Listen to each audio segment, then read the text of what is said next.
thought I knew the woman I loved. I thought my friends had my back. I was wrong."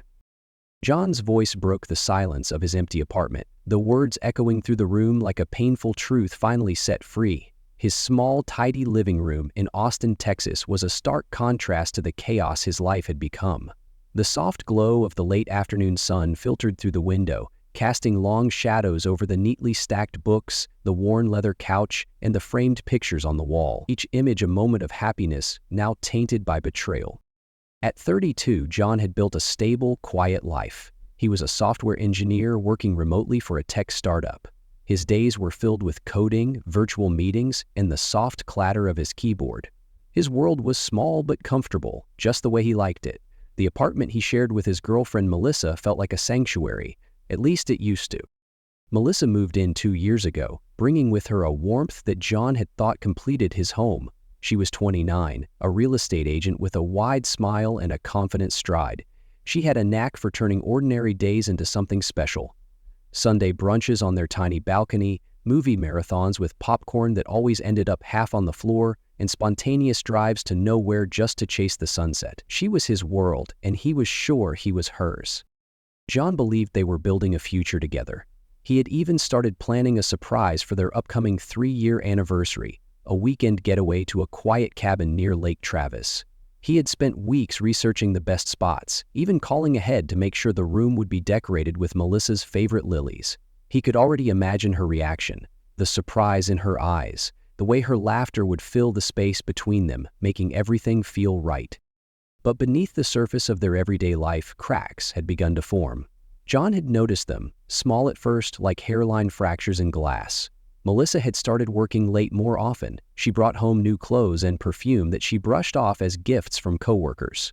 Her phone, once an afterthought tossed casually on the coffee table, had become a permanent fixture in her hand, its screen always turned away from him.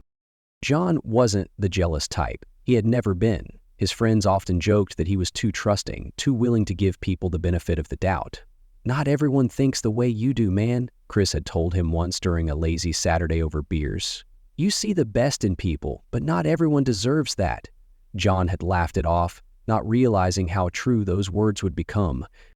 His days had a rhythm. He started his mornings with a run around the quiet neighborhood, the cool air waking him up before he sat down to work. He loved his job. Coding felt like solving puzzles, each line of code a step closer to making something real. His afternoons blended into evenings, with Melissa often coming home late, bringing with her a gust of energy that seemed just a bit too rehearsed.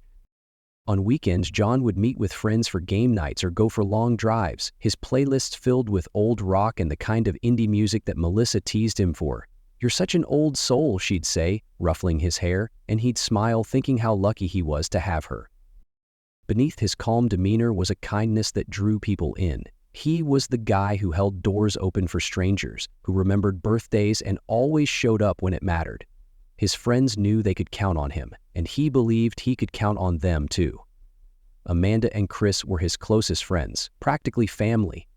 They had been there for him through everything, from bad breakups to his mom's cancer scare last year. But something had changed. Lately, Amanda's texts had grown shorter, replies delayed. Chris had started canceling plans, always with a vague excuse that didn't quite sit right. John wondered if he was overthinking it, if maybe he was the one being distant, too caught up in work or distracted by his plans for Melissa. In those quiet moments, when he was alone with his thoughts, John would brush away the nagging feeling in his chest. He would remind himself of all the good things, how Melissa always remembered his favorite takeout order, how Amanda had helped him move into this apartment, how Chris had stayed up all night with him the week his mom was in surgery. But even then, the shadows in the corners of his mind lingered, the doubts that whispered when Melissa would step into the hallway to take a call, when Amanda's voice on the phone seemed forced, when Chris's laughter felt like an echo of what it used to be. Still, John held on to hope. He was planning their anniversary trip, searching for the perfect way to show Melissa how much she meant to him. He wanted to create a memory that would outshine any of the doubts, something real and undeniable. He believed love could do that, heal, strengthen, bring clarity where there was none. He couldn't know that in just a few weeks, the life he had built so carefully would unravel, that the people he trusted would become strangers. that his own home would no longer feel safe. Looking back, John realized how blind he had been. The signs had been there all along, woven into the fabric of his everyday life, but he had seen only what he wanted to see: a future with Melissa, a friendship with Amanda and Chris, a life built on trust. And trust, he would learn, was the most fragile thing of all. Melissa started coming home late. At first, John barely noticed. She'd always had a demanding schedule as a real estate agent, and the housing market in Austin was busier than ever. But over time, the late nights became routine. She'd breeze through the door well past dinner, offering vague excuses about last-minute showings or late client meetings. Her voice always had an edge of practiced cheerfulness, too polished to be real. She had a new perfume too, something bold and floral, a sharp contrast to the light vanilla scent she'd worn for years.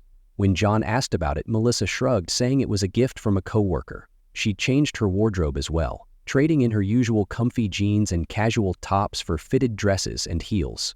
She claimed it was just part of keeping up her professional image, but John couldn't shake the feeling that these changes weren't for him or her clients. Her phone became a permanent extension of her hand. She used to leave it on the coffee table, its screen lighting up with random notifications. Now it was always face down, her fingers tightening around it whenever he came close.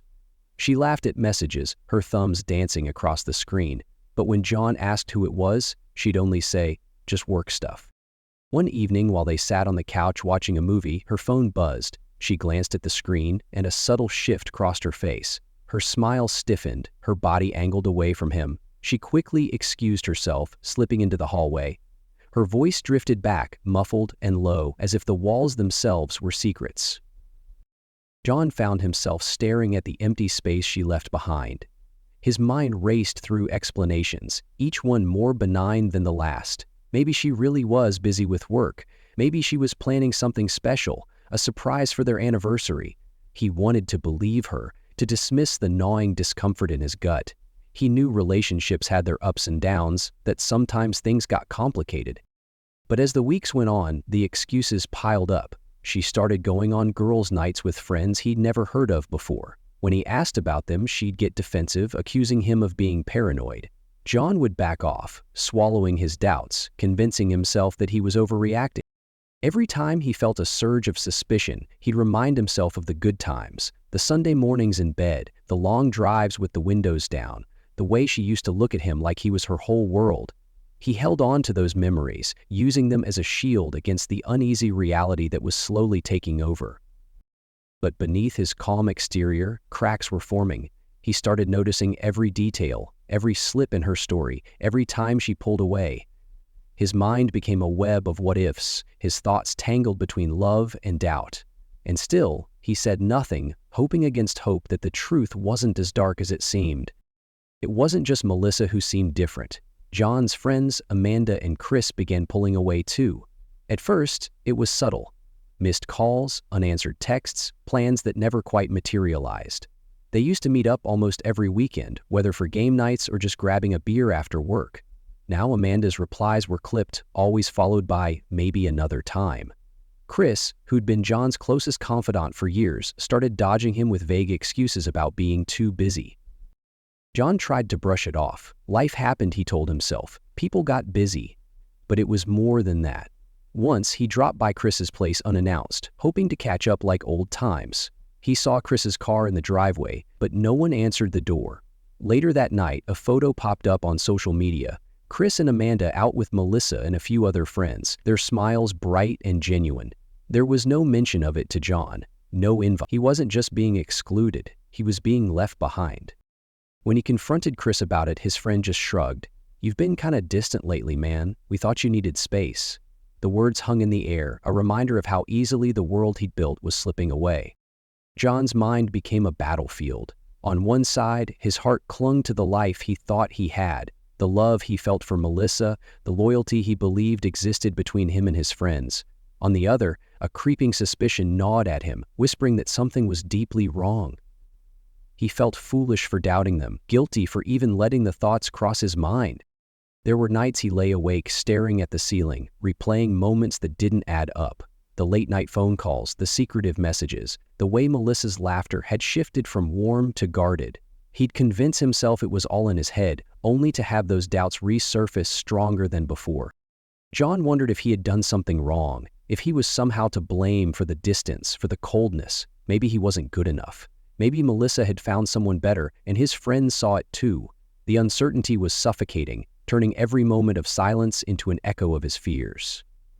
He wanted to ask, to demand the truth, but what if the truth shattered everything? What if knowing meant losing them all? So he did nothing. He went through the motions of his days, wearing a mask of normalcy while his insides twisted with doubt. His world felt like a house built on sand, steady only until the tide rolled in, and he could feel the water rising. John didn't plan to look at Melissa's phone. It was an accident, a twist of fate that pulled the truth into the light. She had left it on the coffee table, screen up, while she stepped into the shower. He sat on the couch, half watching a rerun of their favorite sitcom when the phone buzzed. His eyes darted to the screen out of reflex, and what he saw turned his blood to ice. A message from someone named B flashed across the screen. "Miss you already. Last night was amazing." The room seemed to close in around him, the sound of running water fading into a dull roar in his ears. John's mind raced, grasping at every rational explanation, but the words on the screen held him in place, refusing to let him look away. His hands shook as he picked up the phone. His thumb hovered over the screen, a mix of dread and compulsion. He didn't need to look further. He already knew. But before he could make a choice, he heard the bathroom door creak open. Melissa's footsteps were soft, her silhouette appearing in the doorway, wrapped in a towel, steam billowing behind her like a ghost. "Who's B?" His voice was steadier than he felt. Her expression shifted, first a flicker of surprise, then a slow, deliberate smile. Not the warm kind he used to know, but something sharp and cutting. "I was wondering when you'd finally notice." John remained still, the phone still in his hand. "What's going on, Melissa?" She didn't bother to hide it. "It's Brian, my boss." She moved to the fridge, casually pouring herself a glass of water. "We've been seeing each other for a couple of months." A couple of months. The words sank in, heavy and cold. That was when the late nights started. The girls' nights, the new clothes. John swallowed hard. "Why?" Melissa took a sip, her lips curling into that same cruel smile. "Because I needed a real man, John. Someone with ambition. Someone who doesn't spend his weekends playing video games and wasting time." Her words were like stones thrown at glass. Each one shattered something inside him. He had expected tears, an apology, maybe even denial, but this felt like a performance. She wanted him to break, to lash out. He could see it in her eyes. A hunger for drama, for a story she could tell later. John didn't give her that satisfaction. He stood up slowly, every movement deliberate. "Does Amanda know?" "Oh, she's known for weeks." Melissa's voice was almost cheerful. "Chris, too. They understand why I did it. They think I deserve better." John felt a wave of nausea wash over him. His closest friends had known. Not just known, they had supported her. While he sat at home, questioning himself, they had been part of the betrayal. His mind replayed every interaction with them, every lukewarm response, every averted glance. It all made sense now, a puzzle he wished he had never solved. He didn't respond. Instead, he turned and walked into the bedroom. His go-bag sat in the closet, half-packed from his last weekend trip. He added a few essentials: clothes, his laptop, his phone charger. He moved with a clarity that felt almost foreign, his body on autopilot while his mind screamed in the background. When he returned to the living room, Melissa was scrolling through her phone, her posture relaxed. She looked up, eyebrows raised. "Where are you going?" "Out." He slung the bag over his shoulder, his voice calm. "You can keep the apartment. I'm sure Brian can help with the rent." For the first time, her expression faltered. "You're just leaving?" "What else is there to do, Melissa?" He opened the door, letting the cool evening air wash over him. "You've already made your choice." She started to say something, but he didn't wait to hear it. The door clicked shut behind him, the sound final and absolute. His phone buzzed in his pocket, probably messages from Amanda and Chris, from Melissa, from all the people who had watched him fall without a word of warning. John didn't look, he just walked. Each step took him further from the life he thought he had into the unknown, and for the first time in weeks he felt something he hadn't expected. Relief.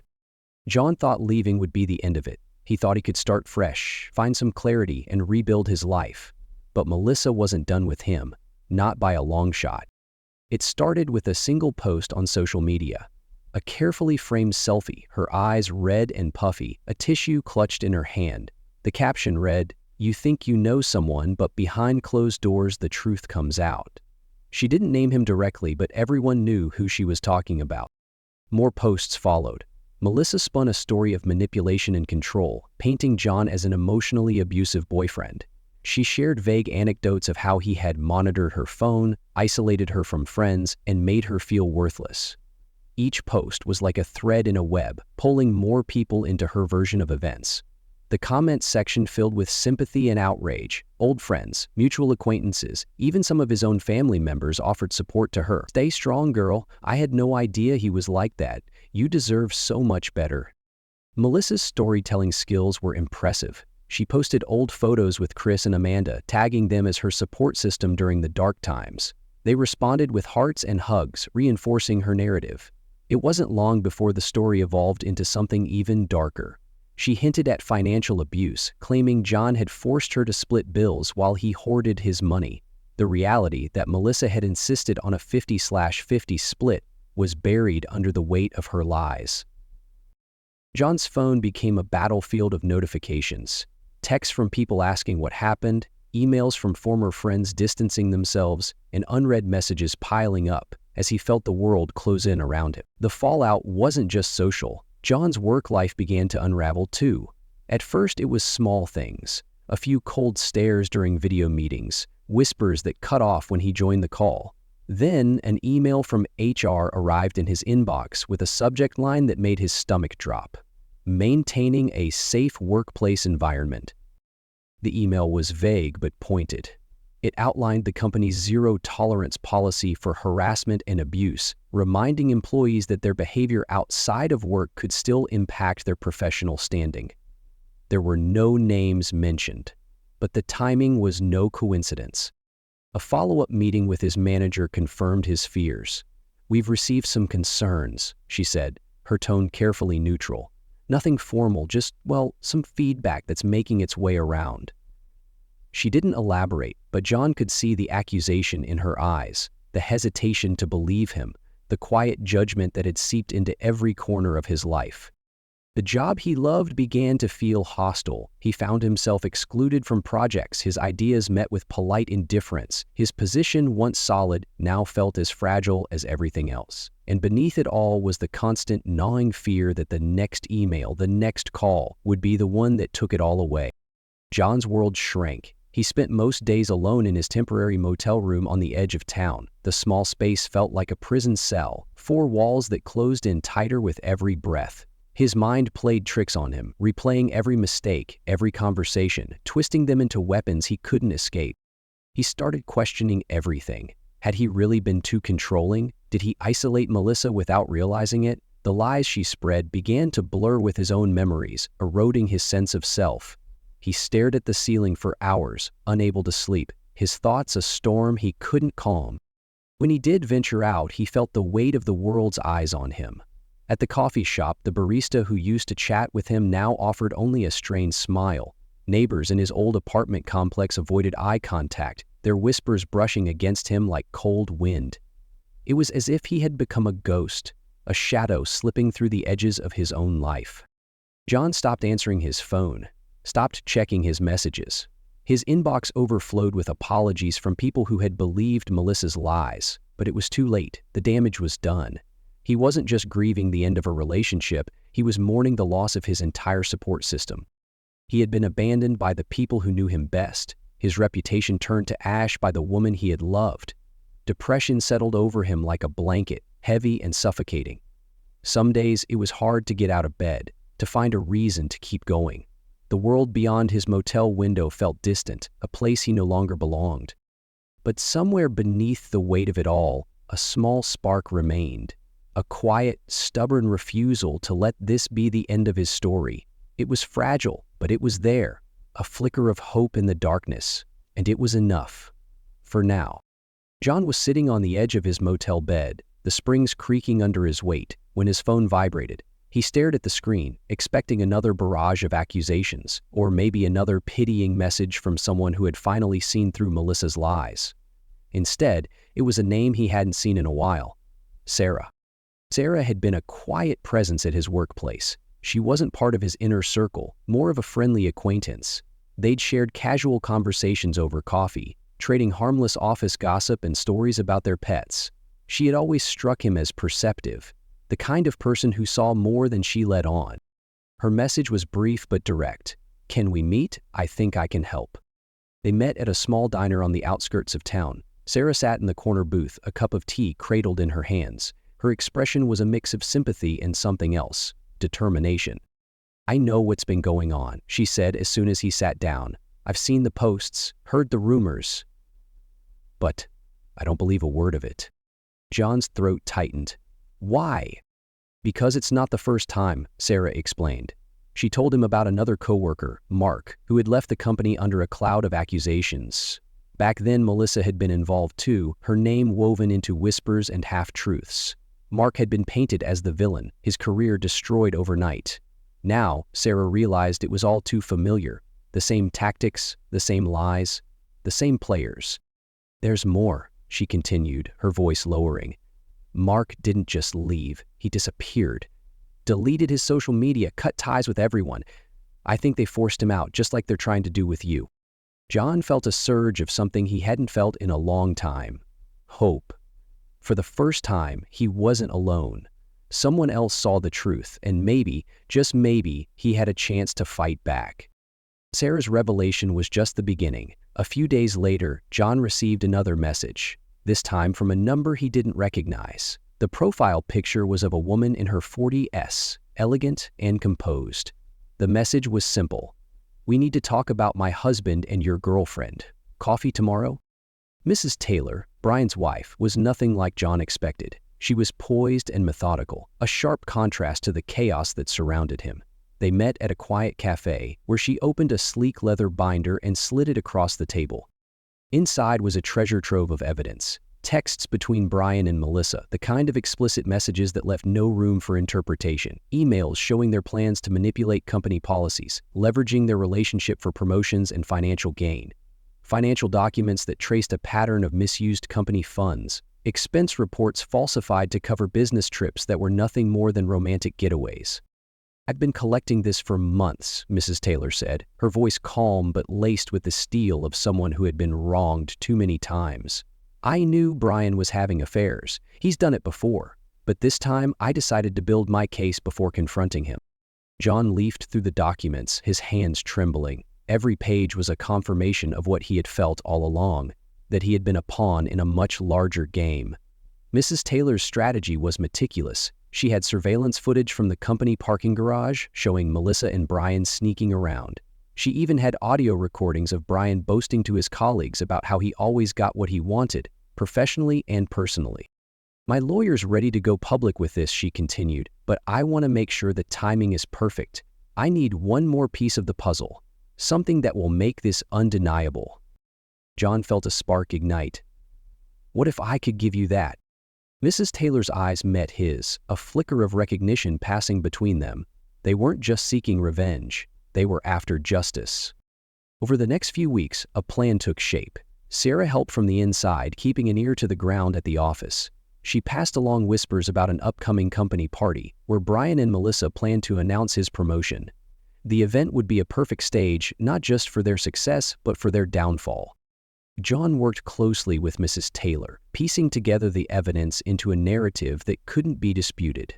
He spent hours reviewing documents, listening to recordings, making sure every detail was airtight. His emotions were a tangle of fear and hope. He wanted justice, but he also feared what might happen if they failed. The night before the party, he sat in his motel room staring at the folder of evidence on his bed. His old life felt like a distant memory, a place he could never return to. But in this new reality, he wasn't the victim anymore. He was taking control, shaping his own story. Sarah sent him a final text. "Everything's set, just be ready." John breathed deeply, feeling the weight of what they were about to do. It wasn't just about clearing his name. It was about standing up to the lies, showing the world who the real villains were. When he closed his eyes, he could almost see it, the looks on their faces, the truth breaking through the facade, the sound of lies shattering like glass. For the first time in a long while, he allowed himself to believe. Tomorrow, the truth would finally come out. The ballroom at the Westwood Hotel gleamed under the soft golden lights. Crystal chandeliers cast delicate patterns across the marble floor, and tables were draped in white linens, each adorned with fresh flowers and polished silverware. The annual company party had always been an elegant affair, a night for networking, celebration, and a bit of corporate backpatting. Tonight, though, there was an electric undercurrent to the polished facade, a hum of anticipation that prickled the air. Employees from all departments mingled, champagne flutes in hand, their laughter ringing hollow against the grand piano's soft melody. At the center of it all, Brian moved through the crowd with his arms snug around Melissa's waist. She wore a sleek red dress, her hair swept into a style more suited for a gala than an office party. She flashed a perfect smile at every introduction, her eyes shining with triumph. Brian, ever the charismatic leader, was already basking in the glow of his upcoming announcement, the promotion that would solidify his influence and, likely, the beginning of his life with Melissa.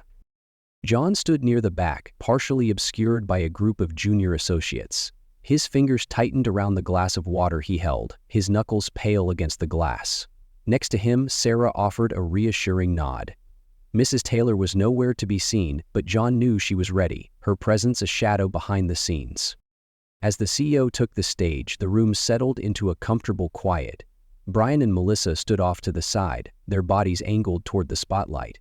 The tension coiled tight, like the final breath before a storm.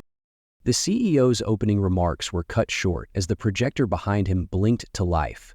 At first, everyone assumed it was a technical hiccup, the kind that usually brought a chuckle and a polite pause. But as the first image appeared on the screen, the laughter died. Text messages filled the wall-sized display, bright, damning bubbles of conversation between Brian and Melissa. "Can't wait to see you tonight," one read. "He's such a fool, it's almost too easy." The messages rolled on, a timeline of deception laid bare for all to see. Whispers swept through the room, sharp and urgent. Faces shifted from polite interest to confusion, then to disbelief. The next slide showed expense reports, highlighted lines tracking romantic dinners and business trips that had never included work. Side-by-side images of hotel bills and intimate photos popped up. Melissa in a hotel robe, Brian's face just visible over her shoulder in the mirror's reflection. Melissa's expression hardened, a veneer of confidence cracking as gasps rippled through the crowd. Brian stepped forward, his hand raised as if he could physically halt the stream of evidence. There's been a mistake," he called out, his voice thin against the growing storm. The slides continued, a relentless march of truth. Emails surfaced showing how they had manipulated company policies, redirecting opportunities and undermining colleagues who posed a threat. There were receipts of lavish gifts purchased with company funds, and a particularly brutal exchange where they mocked John, dismissing him as a stepping stone in their grand plan. Then, the final blow, audio recordings. Brian's voice, unmistakably clear, boasting to a coworker, "They're all puppets. I pull the strings. By the time they realize, I'll be untouchable." The room turned against them in an instant. The applause they had expected was replaced with the buzz of outrage. Melissa's confident mask shattered completely as she turned to Brian, her voice a harsh whisper lost beneath the crowd's rising tide. He stepped back from her, his expression twisting into a mask of betrayal, his only defense now to sacrifice her to save himself.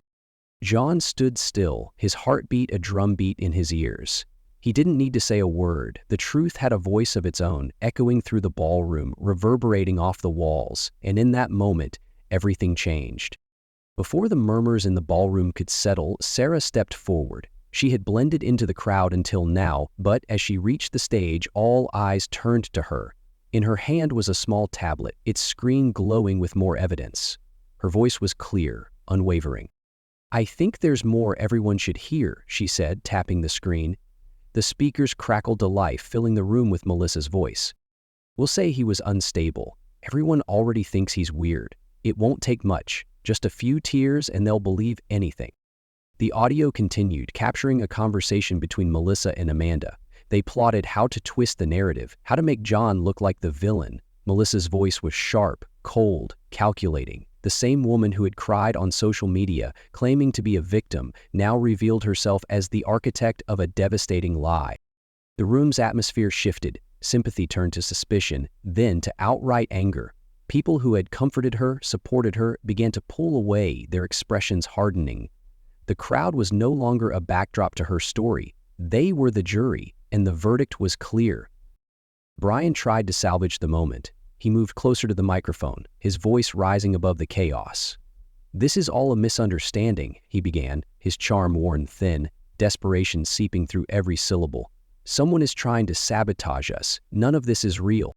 Melissa, eyes wild, nodded frantically. "They are lying! They're all lying!" Her voice pitched higher, hysteria unraveling her polished exterior. She reached for Amanda, but Amanda recoiled, her betrayal now a stain impossible to wash away.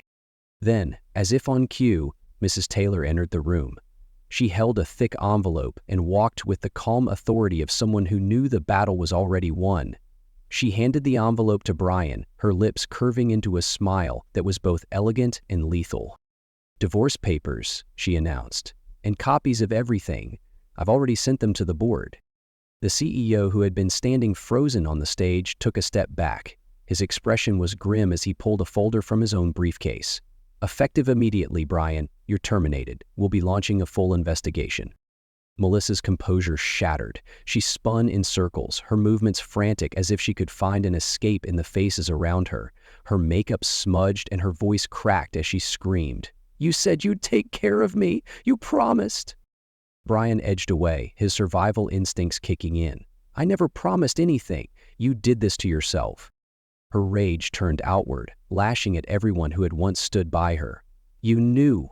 All of you. You encouraged me." Her words hit the empty air, no allies left to catch them. As security approached, Melissa crumpled to the floor. Her sobs echoed in the silence, a haunting reminder of how quickly lies unravel when the truth is finally given a voice. John stood at the edge of the ballroom, his world finally slowing down. The storm had passed, leaving behind a quiet clarity. His chest rose and fell in deep, steady breaths, each exhale pushing away the weight of the lies he had carried for too long. His mind replayed the last few months, the confusion, the isolation, the crushing betrayal. He had felt so small, so insignificant in the shadow of Melissa's manipulations. His own mind had become a prison, the walls built from her words and his own self-doubt. But now, with the truth blazing in front of everyone, he felt something he hadn't in a long time. Freedom.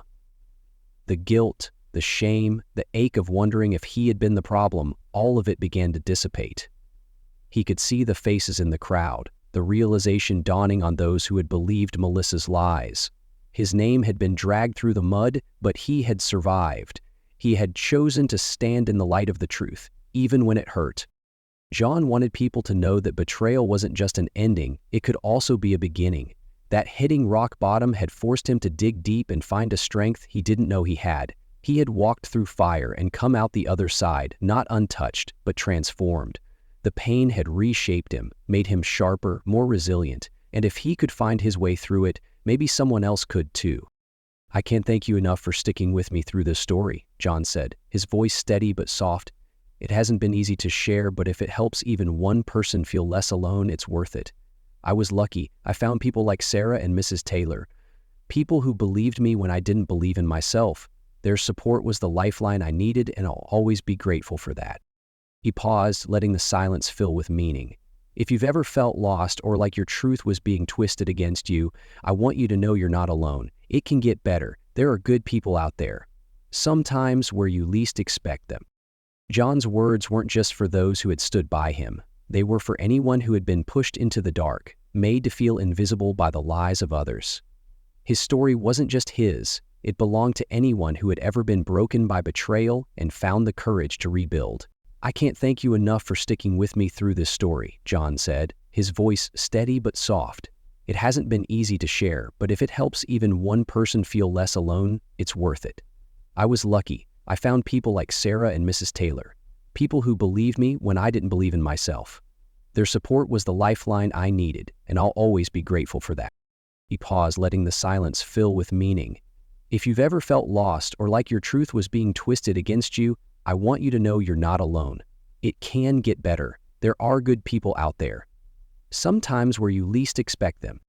John's words weren't just for those who had stood by him. They were for anyone who had been pushed into the dark, made to feel invisible by the lies of others. His story wasn't just his. It belonged to anyone who had ever been broken by betrayal and found the courage to rebuild.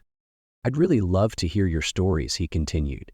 If you've been through something similar, whether it was a breakup, a friendship that went wrong, or even a workplace betrayal, feel free to share it in the comments. This is a safe space. You never know who might read your story and find strength in it.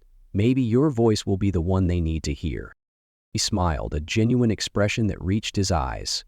And if this story resonated with you, maybe share it with someone who needs a reminder that truth has a way of coming out. Sometimes, all it takes is a little light to break through the darkest lies.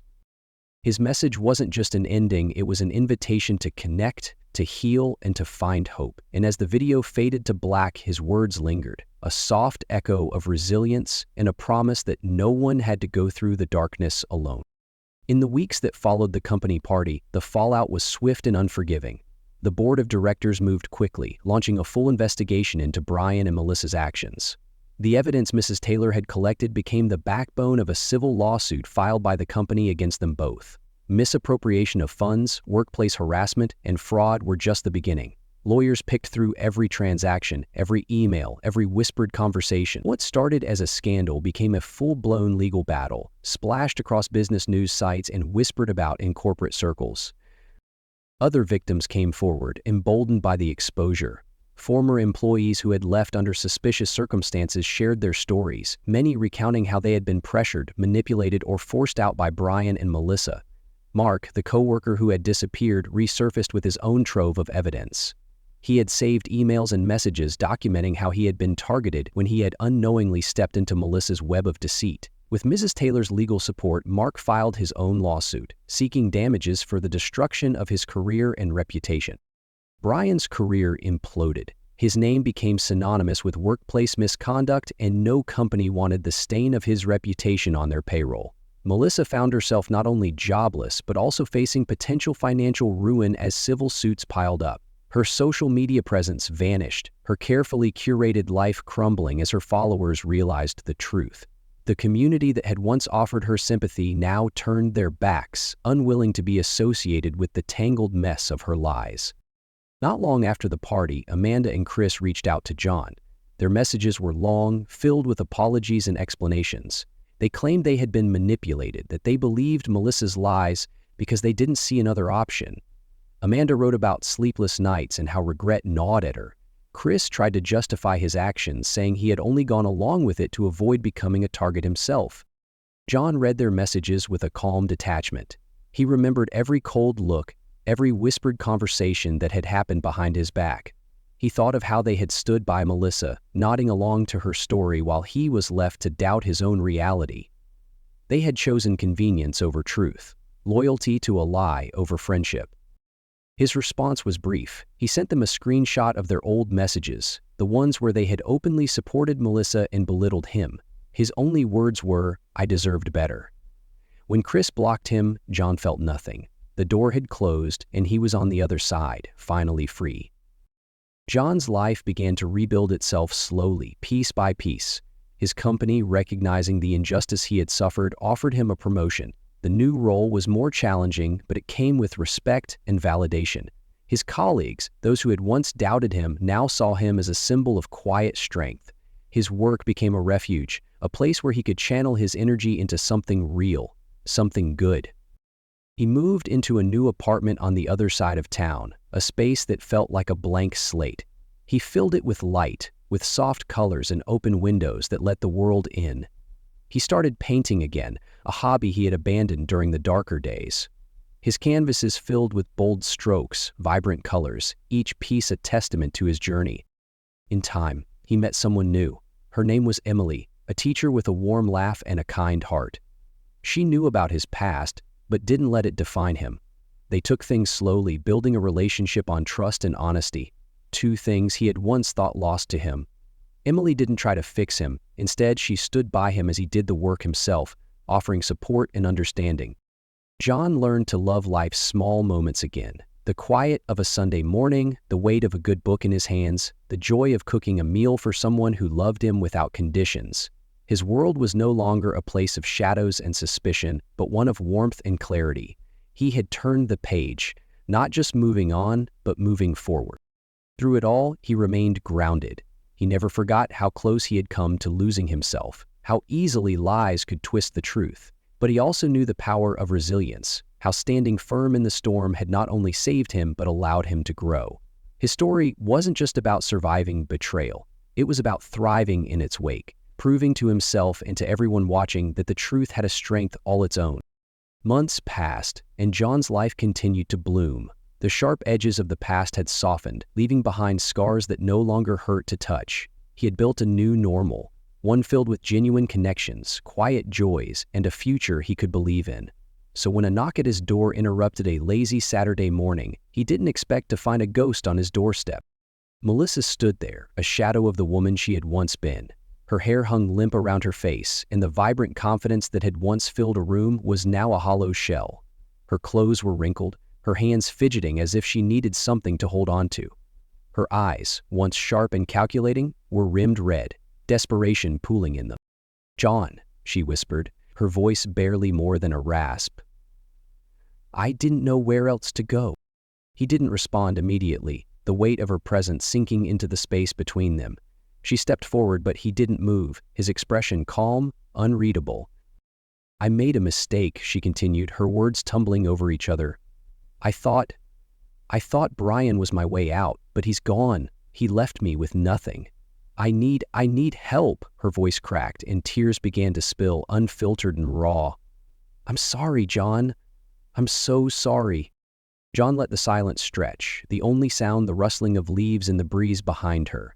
When he finally spoke, his voice was soft but unyielding. "Sometimes losing everything is the only way to find yourself," he said. His words hung in the air, a gentle truth wrapped in steel. Melissa's face crumpled, the last of her composure falling away. She had come looking for a lifeline, hoping that the kindness she had once taken advantage of would still be there. But the man in front of her was not the same one she had left broken. He had rebuilt himself, stronger, and with boundaries she could no longer cross. "I can't help you," he said gently. "You need to find your own way now." He closed the door, not with anger or bitterness, but with a quiet finality.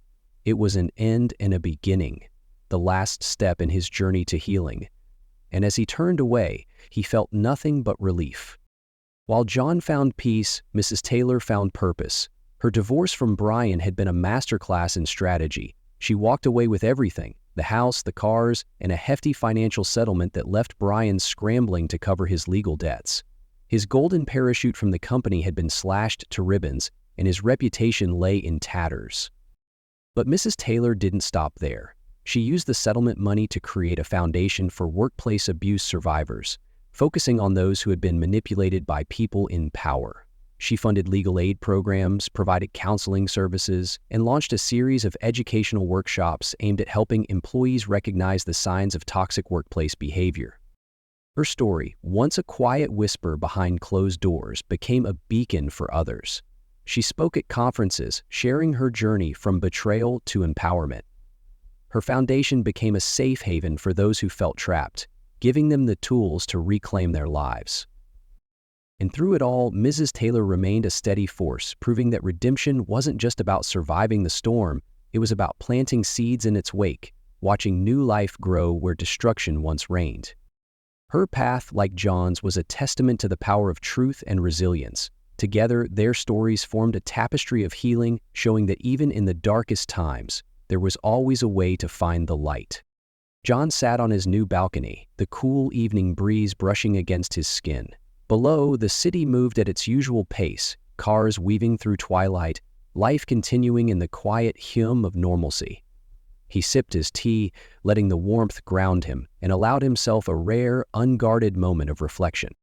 "What I went through was painful," he began, his voice steady, "but it taught me something important.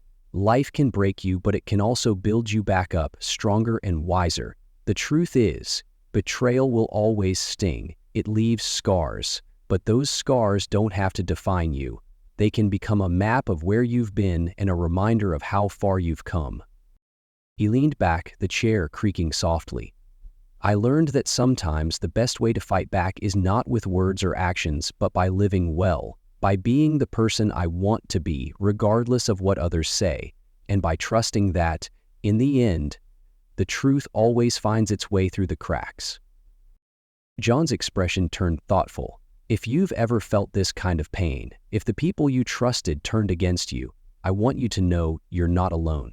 It's okay to hurt, to feel lost, but it's also okay to let go and find your own path forward.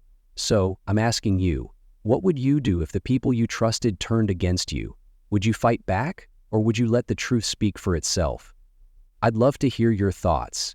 His smile was genuine, a soft curve of hope. Sharing your story could help someone else find the strength they need, and if this story resonated with you, maybe pass it along. You never know who might need to hear it. If you'd like to stick around, subscribe and join this community. Let's keep building a space where truth and resilience have a voice.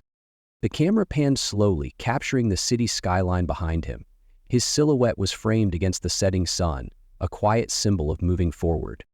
At the end of the day, he concluded, we can't always control what happens to us, but we can choose how we respond. We can choose to rise, to rebuild, and to let the truth guide us. I hope this story reminds you that no matter how dark things get, there's always light ahead. Thank you for being here with me. Take care of yourselves and remember, you're stronger than you know. The video faded gently to black, a soft instrumental playing in the background. Subtle text appeared on the screen, echoing his message. Sometimes the strongest move is simply to keep walking forward. The screen offered a quiet invitation to subscribe, but it didn't feel like a pitch. It felt like an open door. The story wasn't just a chapter that closed, it was a beginning. A new path laid out for anyone ready to take that first step toward healing and hope.